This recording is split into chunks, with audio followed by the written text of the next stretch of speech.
अभी काफ़ी चर्चाएं वीज़ा बंदियों के संकट को लेकर, तकलीफ को लेकर हुई है और एक कार्यक्रम भी अभी आप लोगों ने तैयार किया है। हमारे कॉमरेड फरीदुल्ला जी बड़े पुराने साथी हैं और ये भी हमारे साथ में 67 के जमाने में भी रहे, पर कभी कभी इतिहास के बारे में थोड़ा आगे से बताते हैं। कॉमरेड फरीदुल्ला साहब ने भी यहाँ पर जिक्र किया कि मार्च महीने में जिस दिन आपातकाल हटा था उस दिन विजय दिवस मनाया गया। दिवस की आया हम लोग जरूर करें, परंतु मैं ऐसा महसूस करता हूं कि विजय दिवस न मनाया जाए। अगर मनाना है हमारे लिए तो हम लोग उस तारीख को संकल्प दिवस के रूप में मनाएं कि हम संकल्प लेते हैं कि फिर भी कभी लोकतंत्र के लिए अपना जीवन होम करना पड़ेगा तो हम लोग तैयार हैं इस बात के। और हम उम्मीद करते हैं कि हमारे सभी मित्र लोग इसको स्वीकार करें। मीसाबंदियों के बारे में स्वतंत्रता संग्राम सेनानी का दर्जा में इसकी चर्चा लोगों ने की, इस पर हमको ज्यादा कहना नहीं है, इसलिए कि स्वतंत्रता संग्राम सेनानी जब हम हैं तो हमें दर्जा देने वाला कौन है? हम तो हैं। शासन के मान्य से क्या होता है? शासन की आंखें जो होती हैं वो तो कई बार पर्दे छोड़े होते हैं। एक शासन वो था जो शासन ने हमको गुनाहगार बना था, एक शासन वो जो कह कि नहीं आप स्वतंत्रता संग्राम सेनानी है। तो कौन शासन में आएगा कौन शासन में जाएगा इससे हमारे ऊपर असर नहीं पड़ता है। सबसे पहले हमें इस बात का गौरव होना चाहिए कि हम लोग वो लोग हैं कि जब हिंदुस्तान के लोकतंत्र पर संकट आया था तो हमने सब कुछ छोड़ करके अपने परिवार को, माँ को, भाई को छोड़ करके, अपने सब कुछ स्वार्थ छोड़ करके इस देश के लोकतंत्र को बचा लेके हम आगे आए थे, अपना दायित्व पूरा था। अगर हम अपनी कुर्बानी पर, त्याग पर कुर्बानी ना करें दोस्तों, हम उस पर गौरव ना करें तो फिर ये हमारी भी कमजोरी हो जाएगी। हम भाई कैलाश जी को इसलिए बधाई देते हैं कि इस संगठन के लिए बड़े मुफीद आदमी हैं। सबसे पहले नरसिंहपुर में सम्मेलन किया, उस सम्मेलन में हमको बुलाया था। हालांकि नरसिंहपुर में जब भी कुछ करते तो हमको बुलाते जरूर है। जब विद्यार्थी थे तो छात्र संघ का उद्घाटन करने के लिए हमको बुलाए थे। जब पहला मीसाबंदियों का सम्मेलन ने किया तब रविंद्र स्वामी को बुलाया, हमें भी क्रम बनर्जी से गए थे। और आज अगर इस संगठन समूचे देश में फैल रहा है तो इस एक व्यक्ति को इसके पीछे नींव का पत्थर मानते हैं, वो कैलाश वाले। और जो हमारे कॉमरेड फरीदुल्ला है, इनसे बड़ा कोई तगाजेबाज नहीं है। इसलिए ये संगठन तो राष्ट्रीय स्तर पर भी बना। पिछले 3-4 साल से 5 साल से लगातार हमको फोन पर इस बार कोटा आ जाइए, इस बार जयपुर आ जाइए, इस बार यहाँ आइए, ये लगातार हमको बुलाते रहे और हमको तकाजा देते रहे। और कॉमरेड फरीदुल्ला इसके राष्ट्रीय सह संयोजक है, ये भी बहुत बधाई के पात्र है। साथियों, इन 40 सालों में बहुत कुछ बदल गया है। जब आपातकाल देश में लगा था उस समय सारे हिंदुस्तान में एक प्रकार की सरकारें थी, पर उस सरकारों का रंग और चित्र कुछ और प्रकार का था। आज 40 साल के बाद तो मुल्क यहां से वहां पहुंच गया है कि जहां हम लोग 40 साल पहले थे आज वहां के काबिल को लोग नहीं बचे। आज 40 साल के बाद हिंदुस्तान की सियासत पर, हिंदुस्तान के गद्दी पर केंद्र से लेकर के राज्यों में करीब करीब आज वो सरकारें हैं जो सरकारें उस जमाने में आंदोलन करने वाली सरकारें थी। और आज आंदोलन करने वाली जो सरकारें हैं, जब वो सरकार में लोग पहुंचे हैं तो लोगों की अपेक्षाओं को बढ़ना भी स्वभाव, लोगों की उम्मीद बढ़ना भी स्वभाव। और एक बहुत बड़ी चुनौती आज हम लोग के सामने है। इस चुनौती को हम लोग को सोचना पड़ेगा। आज हम लोग को भी आलोचनाओं को सुनना पड़ेगा। आज हम लोग को भी आलोचनाओं को सुनने को, करने को तैयार होना पड़ेगा। लोकतंत्र का मतलब कोई एक दिन का नहीं है। लोकतंत्र केवल एक व्यवस्था नहीं है। लोकतंत्र एक वो जीवन प्रणाली है जो जीवन प्रणाली अपने सामने वाले का, अपने विरोधी का भी सम्मान करने की भावना रखती है, वो लोकतंत्र की प्रणाली है। और इसलिए आज इसके बारे में कुछ हम लोग को गंभीरता से सोचना पड़ता है। जब आपातकाल लगा था उसके पहले हिंदुस्तान में कई घटनाएं घटी। आपातकाल के लगने की शुरुआत भी कई साल पहले एक प्रकार से हो गई थी। हमको याद है कि 1972-73 में जब उत्तर प्रदेश में पुलिस की हड़ताल हुई और कमलापति त्रिपाठी की सरकार को उन्हीं की सरकार ने भंग किया, तभी देश में बड़ी हलचल शुरू हो गई थी। आज यार फडणवीस बीमार है, अटल बिहारी वाजपेयी अस्वस्थ है, पर 1974 की जो रेल हड़ताल हुई थी, उस रेल हड़ताल ने भी हिंदुस्तान की सरकार की जमीनों को हिला दिया था और हिंदुस्तान के लाखों लोग भी बतौर कर्मचारी और गैर कर्मचारी हड़ताल में जेलों में रहे थे। और फिर उसके बाद आपातकाल लगा। ये जो संघर्ष का दौर था, ये जो संघर्ष का इतिहास था, कोई मामूली नहीं था। लोकनायक जयप्रकाश नारायण ने जब संपूर्ण क्रांति के आंदोलन की अगुवाई की, उसकी शुरुआत की, तो उन्होंने हम लोग के सामने लक्ष्य रखा था व्यवस्था परिवर्तन, व्यवस्था को बदलने का। उन्होंने हमारे सामने कुछ मुद्दे रखे, कुछ कार्यक्रम रखे थे और 5 कार्यक्रमों को उन्होंने प्राथमिक तौर पर चुना था, जिन कार्यक्रमों को हिंदुस्तान की आने वाली सरकारों को या बदली हुई सियासत को पूरा करना चाहिए। और उन 5 कामों के बारे में कुछ अभी तक हो नहीं पाया। वो क्यों नहीं हो पाया, हम इस बहस में नहीं जाना चाहते। जो भी हालात बने, जिस प्रकार की परिस्थितियां बनी, नहीं हो पाया। लोकनायक जयप्रकाश नारायण ने कहा था कि महंगाई को मिटाना है, महंगाई कम होना है। गुजरात के नौजवानों ने, जहां से प्रधानमंत्री जी आते हैं, वहां के नौजवानों ने केवल हॉस्टल की छात्रावास की थाली के दाम बढ़ने के आधार पर आंदोलन शुरू किया था, तो गुजरात की सरकार को भंग करना पड़ा था। महंगाई का सवाल, भ्रष्टाचार का सवाल, विकेंद्रीकरण का सवाल, चुनाव सुधार का सवाल। आज भी चुनाव सुधारों के बारे में बहुत आवश्यकता है। जिस प्रकार चुनाव देश में हो रहे हैं, वो चुनाव बहुत महंगे चुनाव है। और हिंदुस्तान का व्यवस्था, चुनाव की व्यवस्था ऐसी बनी है कि जो लोग चुन के जाते हैं, सबसे पहले झूठी शब्द उन्हीं को लेना पड़ती है। कानून बोलता है कि 70 लाख में चुनाव होना चाहिए, परंतु चुनाव कितने में होते हैं ये सभी लोग जानते हैं, कहने की जरूरत नहीं। चुनाव सुधार नहीं हो पाए, और जब तक ये नहीं बदलाव होगा तब तक हिंदुस्तान का वास्तविक लोकतंत्र कायम नहीं हो सकता है। इन मुद्दों को लेकर आज भी आवश्यकता है। उस संपूर्ण क्रांति के आंदोलन को लेकर के जो दक्षता आज भी उसकी आवश्यकता है। आखिर हम मीसाबंदियों का उद्देश्य क्या, इस संगठन का उद्देश्य क्या, ये जो उद्देश्य है, ये जो चीजें हैं जो आपने हासिल की, तो बहुत मामूली चीजें हैं। ये कोई सरकार ने ऐसा नहीं किया है। अगर आज सरकार का महल खड़ा है तो आप लोगों के सीने और आप लोगों की कुर्बानी के ऊपर खड़ा है, या आपकी कुर्बानी करता है। परंतु आज इससे बड़े सवाल हमारे सामने, हिंदुस्तान की व्यवस्था का बदलाव कैसे करना है। इस देश की जो व्यवस्था है, चारों क्षेत्र में जहां हमने कहा व्यवस्था किस प्रकार की, पिछले 40 सालों में हिंदुस्तान में अमीर और गरीबी की जो खाई है दोस्तों कहां पहुंच गई। अब याद है कि जब हम और मेघराज जी जौनपुर के सवाल भाषण जैसे चुनाव में, तो उस जमाने में गरीब और अमीर का अंतर कितना था। 12 अक्टूबर को हम लोगों ने कहा 12 अक्टूबर को यात्रा का समापन करना।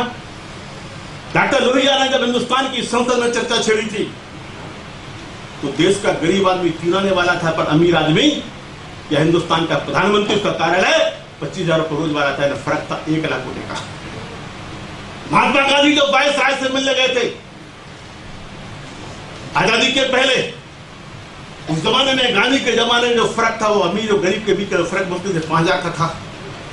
आज वो हिंदुस्तान है, इस हिंदुस्तान में एक गरीब आदमी और अमीर का फर्क 4 करोड़ होने का फर्क बन गया है। और इसको मिटाना, यह व्यवस्था को बदलना, बराबरी के दौर को लाना। कोई भी मजहब हो, हिंदू हो, मुसलमान हो, सिख हो, ईसाई हो, इंसान इंसान के बीच फर्क करना नहीं सिखाता है। इंसान इंसान को बराबर बनता है। अल्लाह ने सबको जन्म दिया, सबको बराबर पैदा किया। भगवान ने हमको पैदा किया तो भगवान ने सबको बराबर पैदा किया। पर आज इंसान इंसान के बीच के जो फर्क है, फर्क कहां पहुंचे। इन फर्क की इसकी क्या है। पूरे हिंदुस्तान की व्यवस्था जिसके चलते आज हम लोगों को संकल्प लेना पड़ेगा कि हम लोग एक वो हिंदुस्तान बनाएंगे जो हिंदुस्तान भगवान की जन्म जीव के समान सबको बराबरी की नजर से देखेगा, तो बराबरी वाला हिंदुस्तान बनेगा। इस व्यवस्था को लेगा आज इस देश की व्यवस्था को बदलने का सिलसिला हमने उस समय भी थे, पर इंदिरा गांधी के जमाने का जो हमला था वो हमला बहुत छोटा हमला था। आप लोग आश्चर्य भी करेंगे कि अब तो कोई जेल में भी नहीं बंद कर रहा है। उस समय का हमला छोटा क्यों था? और बचने के लोगों को उस समय का हमला छोटा था कि हम लोगों को जेल में गिरफ्तार किया, जेल में बंद कर दिया, कुछ लोगों को आपातकाल लगा दिया। परंतु उस जमाने में विदेशी पूंजी का हमला हिंदुस्तान पर तो नहीं हुआ था जो आज हुआ है। आजकल कुछ लोग नए नए प्रकार के लोग हैं जिनको प्रचार तंत्र बना देता है। आजकल देश में हर दिन कोई गांधी पैदा होता है, कोई दीनदयाल पैदा हो जाता है, कोई और पैदा हो जाता है।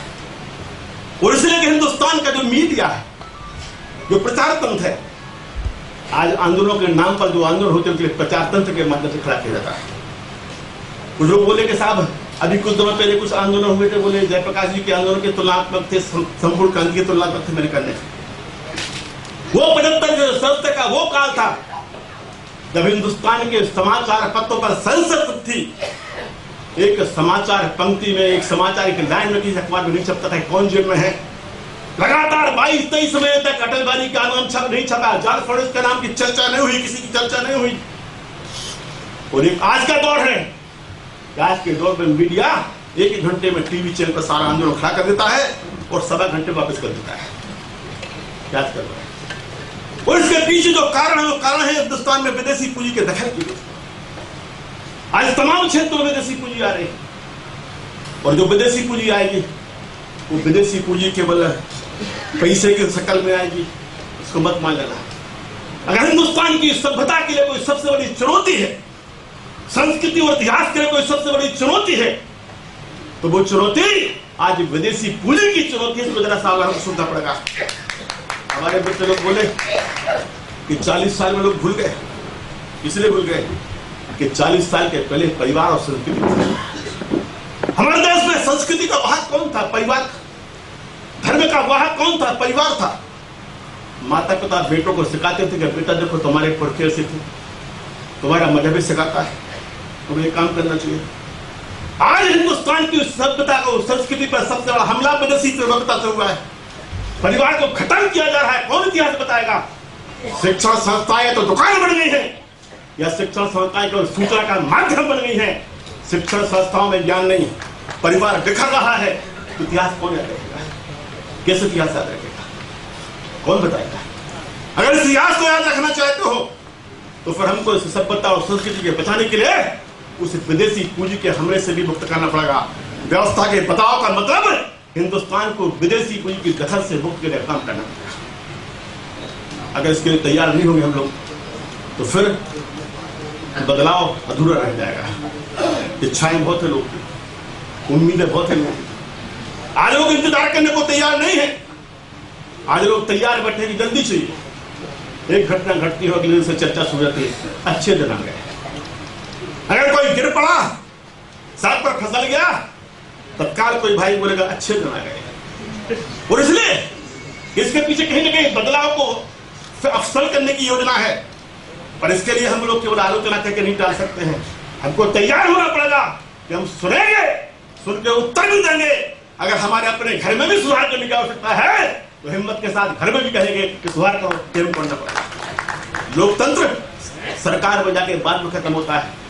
पहले लोकतंत्र मन में और दिलों में खत्म होता है। लोकतंत्र दलों के भीतर खत्म होता है। आज दलों में आंतरिक लोकतंत्र का संकट है। इस जमाने में आपातकाल लगा था, कांग्रेस पार्टी घोषणा पत्र में आपातकाल का कोई कार्यक्रम नहीं था। कांग्रेस पार्टी ने अपने घोषणा पत्र कोई नहीं लिखा था हम आपातकाल लगाएंगे। पर जब श्रीमती इंदिरा गांधी ने हिंदुस्तान की न्यायपालिका के मुंह पर पट्टी बांधने के लिए कलम को छीनने के, संविधान को निलंबित करने का काम किया, मूल अधिकारों को निलंबित किया, प्रेस की सेंसरशिप लागू की, कौन कांग्रेस वाला बोला? एक कांग्रेस के अध्यक्ष से श्रीमान देवकांत बरुआ, जिनको जयप्रकाश जी ने कहा कि दरबारी विदूषक, दरबारी विदूषक, वो देवकांत बरुआ जाके बोले कि इंदिरा इज इंडिया। और मैं आपसे कहना चाहता हूं, कोई भी शख्स हो दुनिया का, कोई भी शख्स हो हिंदुस्तान का, वो इंडिया या भारत नहीं हो सकता है। भारत तो हिंदुस्तान की हजारों साल की सभ्यता है। भारत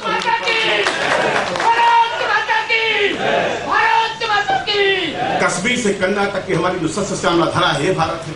भारत तो 700 करोड़ जनता ही भारत है, इसका मुकाबला कोई व्यक्ति नहीं हो सकता है। इसलिए व्यक्तिवाद से बच करके हमको दलों के भीतर लोकतंत्र को लाने का प्रयास करना पड़ेगा। आज चर्चाएं, आज बहस के सवाल हुए, अच्छा काम किया।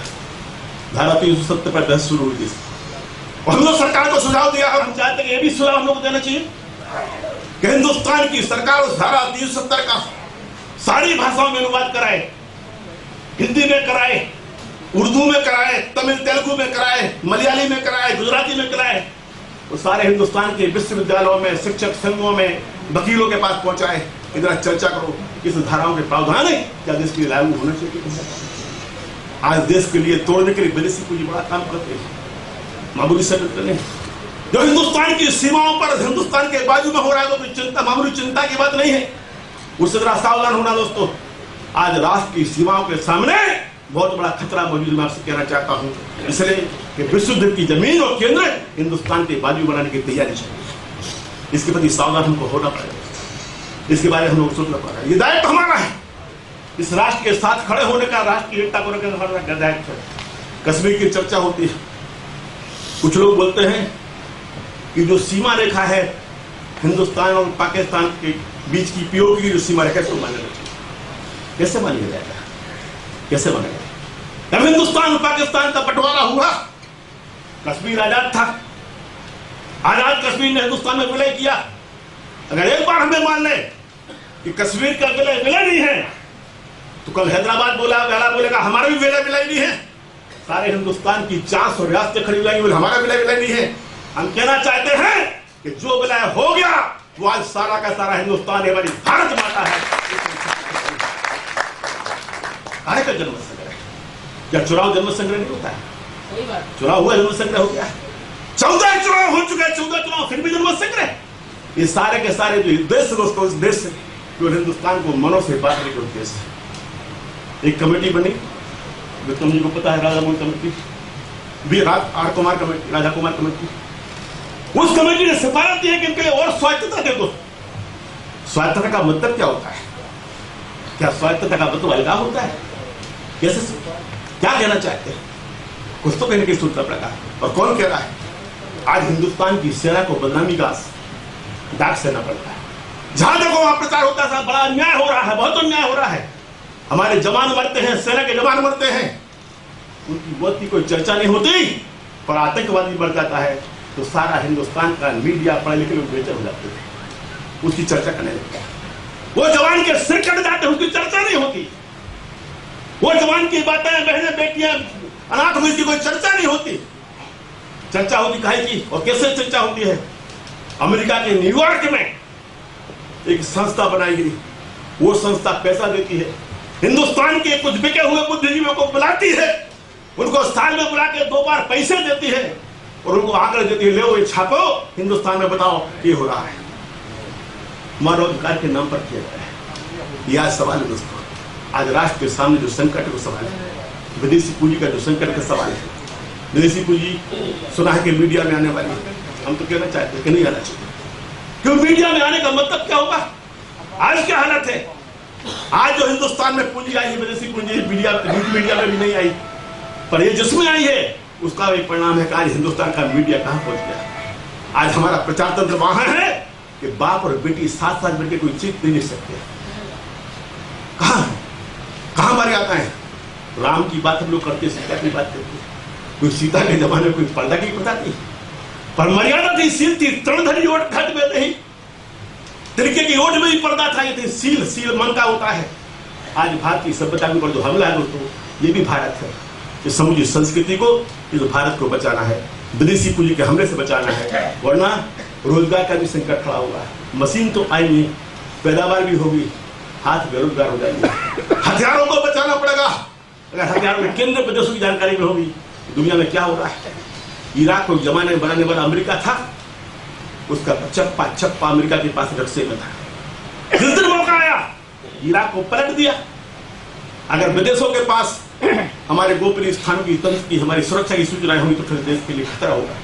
चुनौतियां हैं, हम बल के सिद्धांत को नहीं मान सकते। चीन कहेगा कल कि मैकमोहन लैंड को मत मानो, जहां हमारा कब्जा है वो मानो, हम नहीं मान सकते हैं।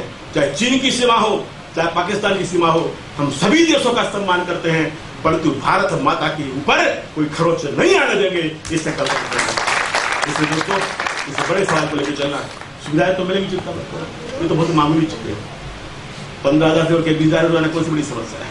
अरे हिंदुस्तान का सरकार का इस साल का बजट रहने वाला है 17 लाख करोड़ रुपया का, तो अगर 10-100 करोड़ रुपया मान लो और चला जाए तो सरकार के ऊपर नियंत्रण पड़ने वाला नहीं। आजकल जो इतना पैसा एक आदमी सुरक्षा ही खर्च होता है। एसपी जी माता जी को भी मिली है, बेटे को भी मिली है, बिटिया को भी मिली है, दामाद को भी मिली है, और पता नहीं कौन कौन को मिली, इसमें कितना खर्च जाता है। पैसा का सवाल नहीं है, सबसे बड़ा सवाल है कि हमको इतिहास में ये से जिंदा क्या है रहना है। आपका नाम अगर इतिहास में कोई तलखा दिया, ये लोग जेल गए थे, जेल जाने के बाद पैसे लेकर घर बैठ गए, तो फिर हम अपने इतिहास पर काली खोल देंगे। हमारा नाम अगर ये लिखा जाएगा ये लोग जेल गए थे, जेल से आने के बाद भी हिंदुस्तान की आजादी, जो वास्तविक आजादी है, आर्थिक आजादी, लोकतांत्रिक आजादी, सांस्कृतिक आजादी, हमारे सीमाओं का सवाल, इन सवालों को ये लोग लड़ने के लिए खड़े रहे, तो हम लोग इतिहास में कायम रहेंगे और तभी आप अमर रहेंगे। आप सबको धन्यवाद।